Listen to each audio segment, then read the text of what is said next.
వే gold trusted gold buyers మీరు తాకట్టు పెట్టిన బంగారాన్ని విడిపించి ఈ రోజు ఉన్న మార్కెట్ ధరకు కొనబడను. చైనా పర్యటన ముగిసిందో లేదో ఇరాన్ పై అమెరికా ఇజ్రాయెల్ కూటమి మునిపెన్నడూ లేని విధంగా వరుస దాడులకు తెగబడిపోతున్నాయనే వార్తలు ప్రపంచాన్ని కుదిపేస్తున్నాయి.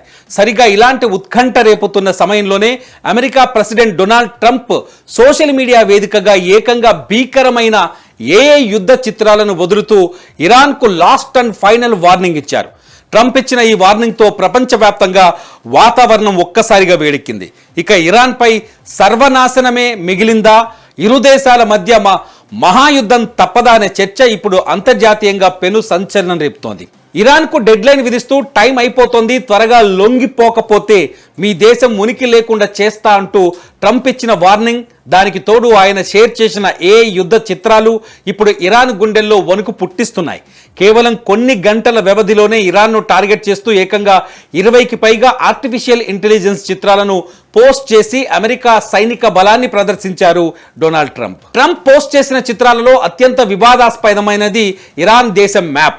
ఆ మ్యాప్పై అమెరికా జెండాను కప్పేసి ఇరాన్ దేశం వైపు నలుమూలల నుండి క్షిపణులు దూసుకుపోతున్నట్టుగా ఎరుపు రంగు బాణాల గుర్తులను చూపించారు. అంటే ఇరాన్ను అమెరికా నలువైపులా చుట్టుముట్టేసిందనే సంకేతాన్ని పంపారు డొనాల్డ్ ట్రంప్. అంతేకాదు ఇరాన్కి చెందిన ఫాస్ట్ బోట్లను అమెరికా డ్రోన్లు పేల్చేస్తున్న విజువల్స్ను షేర్ చేస్తూ bye bye fast boats, bing bing gone అంటూ ట్రంప్ తనదైన శైలిలో క్యాప్షన్ పెట్టారు. దాంతోపాటు ఒక చిన్న వీడియోలో తనే స్వయంగా కంప్యూటర్పై టైప్ చేస్తున్నట్టు నటిస్తూ బా బా బా బా ఫైర్ బూమ్ అంటూ ఇరాన్ విమానాన్ని అమెరికా యుద్ధ నౌక కూల్చేస్తున్న దృశ్యాలను జత చేసి హడలెత్తించారు డొనాల్డ్ ట్రంప్. మరో మైండ్ బ్లోయింగ్ పోస్ట్ లో ట్రంప్ అంతరిక్షంలో శాటిలైట్ల మధ్య నిలబడి స్పేస్ ఫోర్స్ కమాండర్లా కనిపించారు.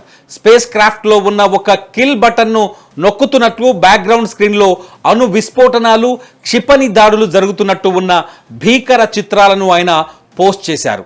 ఈ చిత్రాలతో పాటు ఇరాన్కు కాలం సమీపిస్తోందని, గడియారం ముళ్ళు వేగంగా తిరుగుతోంది, వారు త్వరగా శాంతి ఒప్పందానికి రావడం మంచిది, లేదంటే ఇరాన్ అనే దేశమే మిగలదు, అంతా నామరూపాలు లేకుండా పోతుంది, time is of the essence అనే హెచ్చరికను పంపి గట్టి వార్నింగ్ ఇచ్చారు డొనాల్డ్ ట్రంప్. మరి ట్రంప్ హెచ్చరికలకు భయపడి ఇరాన్ మోకరిల్లుతుందా అంటే అలాంటి పరిస్థితి కనిపించడం లేదు. అమెరికా ఇజ్రాయెల్తో చర్చలు విఫలమైతే ఎలాంటి కొత్త సైనిక ఘర్షణకైనా తాము సిద్ధంగా ఉన్నామని ఇరాన్ చెబుతోంది.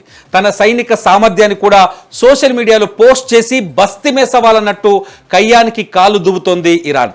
పశ్చిమాసియాలో మళ్లీ యుద్ధం సైరన్లు మోగుతుండటం ఉత్కంఠ రేపుతోంది. శాంతి చర్చలతో యుద్ధానికి బ్రేక్ వేస్తారా లేదా మధ్యప్రాచ్యంలో మరో మహాయుద్ధం మొదలవుతుందా అనేది ఇప్పుడు వేచి చూడాల్సిన పరిస్థితి.